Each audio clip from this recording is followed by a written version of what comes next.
वह बूढ़ी नहीं थी। ईशा की लिखी चिट्ठी जब आयशा को मिली। अपने अपार्टमेंट के 4th फ्लोर की गैलरी में बारिश में भीगती खड़ी आयशा के आंसू थमने का नाम नहीं ले रहे थे।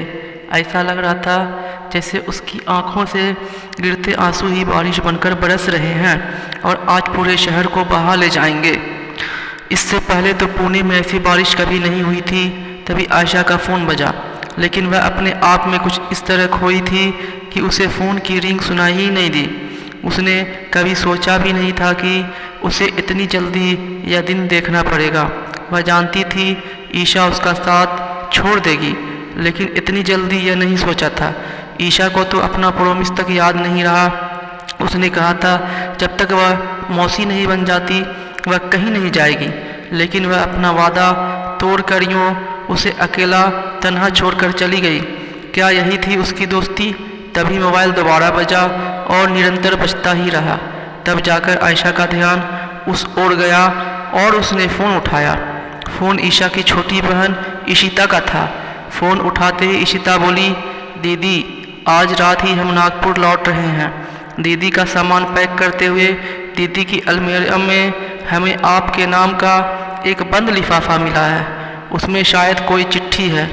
आप चिट्ठी लेने आएंगी या फिर ऑफिस से लौटते हुए जीजा जी कलेक्ट कर लेंगे? यह सुनते ही आयशा बोली, नहीं नहीं, मैं अभी आती हूँ। लेकिन दीदी अभी तो तेज़ बारिश हो रही, आप कैसे आएंगी? इशिता शंका जताते हुए बोली, तुम चिंता मत करो, मेरे यहाँ से वहाँ की दूरी महज 10 मिनट की है। कहकर आयशा ने फ़ोन रख दिया और बिना छाता लिए भागती हुई ईशा के घर की तरफ दौड़ी। आज यह 10 मिनट का फासला तय करना आयशा के लिए काफ़ी लंबा लग रहा था। उसे लग रहा था जैसे उसके कदम आगे बढ़ ही नहीं रहे। रोज़ तो वह ऑफिस आते जाते ईशा से मिलते हुए जाती थी और पिछले 1 साल से तो वह लगभग रोज़ ही ईशा से मिलने जाने लगी थी। तब से उसे इस बात की खबर लगी थी कि ईशा को कैंसर है। तब तो उसे कभी ईशा के घर की दूरी इतनी लंबी नहीं लगी, फिर आज क्यों लग रही है? शायद इसलिए कि आज दरवाजे पर मुस्कुराती हुई उसे ईशा नहीं मिलेगी। जब से आयशा ने होश संभाला है तब से ईशा और वह फ्रेंड्स हैं। दोनों नागपुर में एक ही सोसाइटी में रहते थे और दोनों का घर भी अगल बगल ही था। क्या अब भी है? जब आयशा करीब 7 साल की थी तब ईशा अपनी मम्मी और छोटी बहन इशिता के साथ इस सोसाइटी में शिफ्ट हुई थी। ईशा की मम्मी तलाकशुदा और वर्किंग लेडी थी, इसलिए ईशा और इशिता का ज़्यादातर समय आयशा के घर बीतता था। आयशा और ईशा हम उम्र थे, इसलिए दोनों के बीच बहुत जल्दी गहरी दोस्ती हो गई। बचपन से ईशा बहुत खूबसूरत थी। गोरा रंग, काले घने बाल, नीली नीली आंखें, उसकी आंखें बेहद आकर्षक थी। जो भी उसे देखता उसकी सुंदर आंखों की तारीफ किए बिना नहीं रह पाता था। आयशा साधारण नैन नक्श की और सांवली थी। बेसुध सी पूरी तरह से भीगी आयशा ईशा के फ्लैट पहुंची तो उसे इस हाल में देखा ईशा की मम्मी और बहन हैरान रह गए। ईशा की मम्मी सामान पैक करना छोड़ दौड़कर आयशा के करीब आकर बोली, यह क्या है आयशा बेटा? हम सब जानते थे न ईशा को जाना ही है, फिर सच को स्वीकारने में तुम्हें इतनी तकलीफ क्यों हो रही है? आयशा इस बात का कोई जवाब दिए बगैर ईशा की मम्मी से लिपट फूट फूट कर रो पड़ी। तभी इशिता वह लिफाफा लेकर आ गई और आयशा की ओर बढ़ाती हुई बोली, दीदी यह लो। आयशा लिफाफा लेकर चुपचाप घर लौट गई। बारिश भी अब थम चुकी थी। घर लौटते वक्त आयशा के मन में इस लिफाफे को लेकर एक बेचैनी सी उठ रही थी। आयशा को अपनी और ईशा की हर छोटी छोटी बात याद आने लगी थी। आयशा आज भी नहीं भूली है, जब कोई ईशा की सुंदरता की तारीफ करता तो उसे कभी इस बात का बुरा नहीं लगता था, लेकिन यदि कोई आयशा की तारीफ करता तो ईशा फौरन चिढ़ जाती और घंटों आयशा से मुंह फुलाए बैठी रहती। आयशा उसे मनाती, उसका होमवर्क भी कंप्लीट कर देती, तब कहीं जाकर वह मानती। आयशा और ईशा दोनों एक ही क्लास में थे, इसलिए जब भी क्लास में होमवर्क ज़्यादा मिलता ईशा कोई न कोई बहाना बनाकर आयशा से नाराज़ होने का ढोंग करती ताकि वह उसका भी होमवर्क कर दे। आयशा यह बात जानते हुए कि ईशा अपने होमवर्क कंप्लीट कराने के लिए यह सब स्वांग रच रही है, उसका होमवर्क बिना कुछ कहे कंप्लीट कर देती और फिर ईशा आयशा को गले लगा लेती। सभी को ईशा की सुंदरता और आयशा का सौम्य स्वभाव भाता।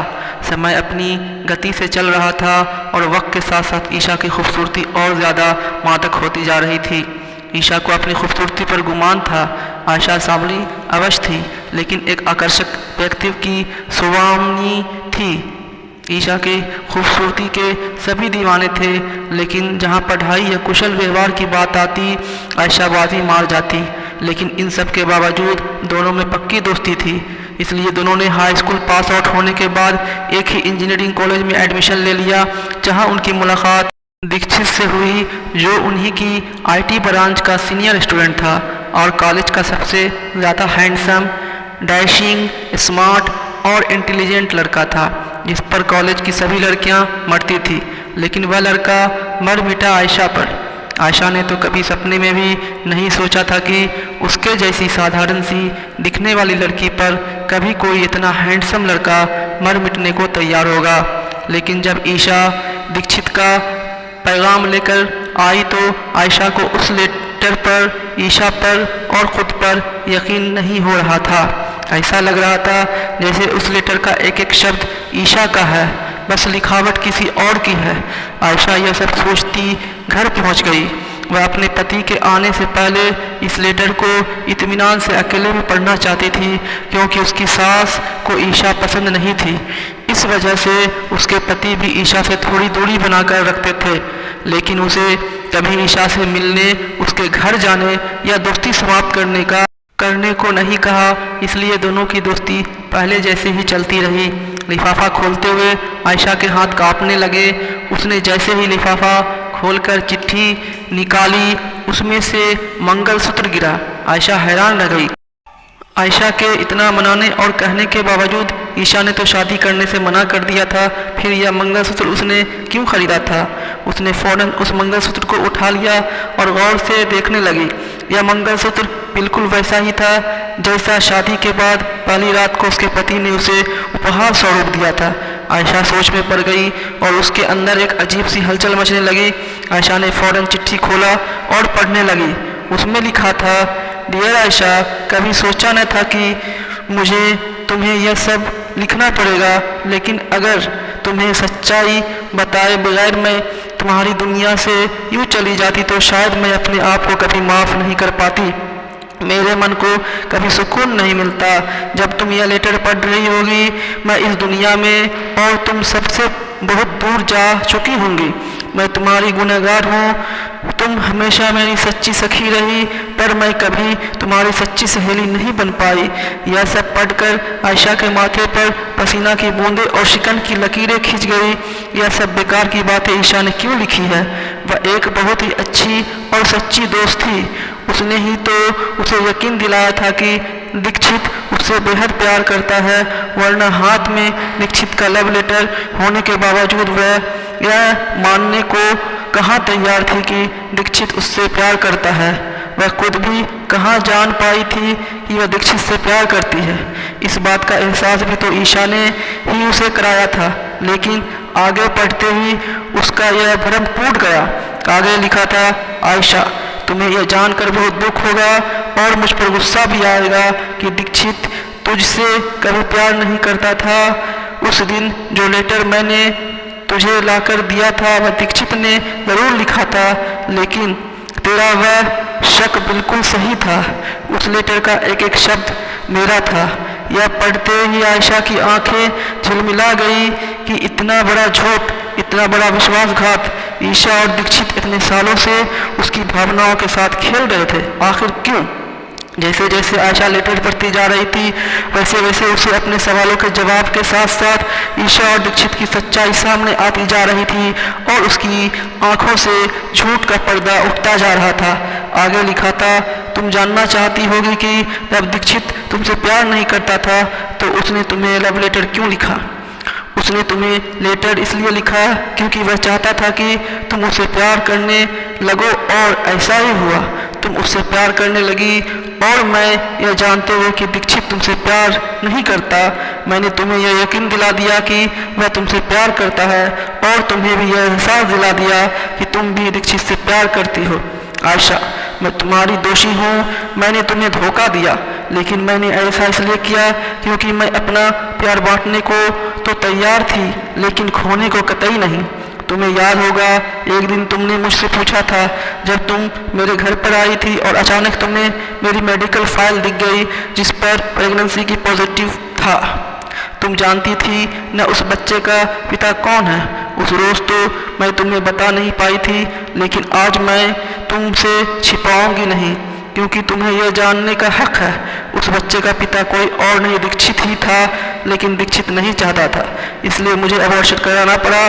दीक्षित मुझे तभी से चाहने लगा था जब से उसने मुझे कॉलेज कंपाउंड में तुम्हारे साथ देखा था, और फिर धीरे धीरे मैं भी उससे प्यार करने लगी। दीक्षित और मैं उस वक्त भी एक दूसरे से प्यार करते थे। तब मैंने तुम्हें दीक्षित का लव लेटर दिया। कॉलेज कंप्लीट होते ही मैं और दीक्षित शादी करना चाहते थे, लेकिन दीक्षित की मम्मी को यह रिश्ता मंजूर नहीं था। वे नहीं चाहती थी उनके घर की बहू विजातीय हो या फिर किसी ऐसे घर से आए जिसके माता पिता का तलाक हो चुका हो। दीक्षित भी अपनी मम्मी के विरुद्ध जाकर मुझसे शादी नहीं करना चाहता था, क्योंकि वह यह नहीं चाहता था कि समाज के आगे उसकी वजह से उसके माता पिता का सिर झुके। इसलिए उसने तुम्हें अपने प्यार में फंसाने का जाल बुना और मैंने उसका साथ दिया। मैंने तुम्हें कई बार यह सच्चाई बतानी चाहिए, लेकिन हर बार दीक्षित को खोने का डर मुझे रोक देता। फिर जब 1 साल पहले मुझे यह पता चला कि मेरे यूट्रस में कैंसर है और मैं बस कुछ दिन की मेहमान हूँ, तो दीक्षित ने मुझसे अपना पल्ला झाड़ लिया, क्योंकि अब मैं उसकी शारीरिक भूख को शांत करने में असमर्थ थी। उस समय मैं बिल्कुल तन्हा हो गई थी। कई बार चाहा कि तुम्हें सब कुछ बता दूं, फिर अपने जीवन के अंतिम दिनों में तुम्हें अपनी यह सच्चाई बताकर तुम्हारी आंखों में अपने लिए घृणा और नफरत नहीं देखना चाहती थी, इसलिए नहीं बताया। लेकिन यह बोझ लेकर मैं मरना नहीं चाहती। आयशा, तुमसे हाथ जोड़कर माफ़ी मांगना चाहती हूँ, प्लीज़ मुझे माफ़ कर देना। तुम्हारी लिख नहीं पाऊंगी, इसलिए केवल ईशा लेटर पढ़ते हुए आयशा की आंखों से गिरे आंसुओं की बूंदे से लेटर भीग गया था। तभी आयशा के पति आ गए। उन्हें देखा आयशा ने लेटर एक ओर रख दिया। आयशा के पति को रोते देख उसने करीब आकर उसे अपनी बाहों में भरते हुए बोले, आयशा, तुम कब तक ईशा के जाने के गम में आंसू बहाती रहोगे? उसे तो जाना ही था, सो वो चली गई। मम्मी एकदम सही कहती थी कि वह अच्छी लड़की नहीं है, इसलिए तो बिना शादी के प्रेग्नेंट हो गई थी। तुम तो केवल उसका एक ही अबॉर्शन जानती हो ना। न जाने उसने ऐसे कितने अबॉर्शन कराए होंगे, तभी तो उसके यूट्रस में कैंसर हुआ, और न जाने उसका कितने लोगों के साथ संबंध रहा होगा। यह सुनते ही आयशा चीख पड़ी और एक जोरदार तमाचा अपने पति के गाल पर मारती हुई बोली, अपनी बकवास बंद करो दीक्षित। ईशा बुरी लड़की नहीं थी, तुमने अपने स्वार्थ और हवस के लिए उसे बुरा बना दिया। वह बेचारी तो यह समझ ही नहीं पाई कि तुम उससे कभी प्यार ही नहीं करते थे। काश वह समझ गई होती, क्योंकि अगर तुम उससे प्यार करते तो कभी उससे शादी नहीं करते। अपने प्यार को पाने के लिए दुनिया से, समाज से लड़ जाते, लेकिन तुमने ऐसा नहीं किया, क्योंकि तुम तो केवल अपने आप से प्यार करते हो। समाज से अपनी झूठ शान के लिए तुमने मुझसे शादी की और मेरी और ईशा की दोस्ती की आड़ में अपनी हवस को शांत किया। कहते हुए आयशा ने मंगलसूत्र और लेटर दीक्षित के हाथों में थमा दिया और फ़ोन लगाने लगी। दूसरी ओर से फ़ोन उठाते ही आयशा बोली, आंटी, मैं भी आप दोनों के साथ हमेशा के लिए नागपुर चल रही हूँ।